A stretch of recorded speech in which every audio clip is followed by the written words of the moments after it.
Drummer Superman is Dead atau SID, Jering kembali membuat pernyataan soal endorse COVID-19.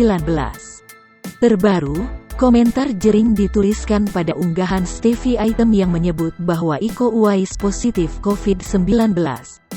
Tak lama setelah berpolemik dengan Stevie, akun Instagram Jering hilang. Istri Jering SID, Nora Alexandra membenarkan bahwa akun IG Jering SID dibanet. Perseteruan Jering dan Stevie Item bermula ketika Stevie mengunggah foto Iko Uwais sedang berjemur. Iko Uwais disebutkan sedang terpapar positif COVID-19.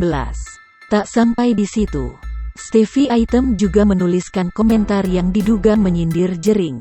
Kali ini, Jering ikut menanggapi unggahan Stevie Item yang diduga menyindir dirinya. Jering menuliskan tentang pengalaman ayahnya dan rekannya yang menurutnya dapat sembuh ketika dikatakan COVID-19. Tak sampai di situ, Jering memamerkan kekuatannya yang jago berantem dan menyebut Stevie Item peralat Iko Uwais.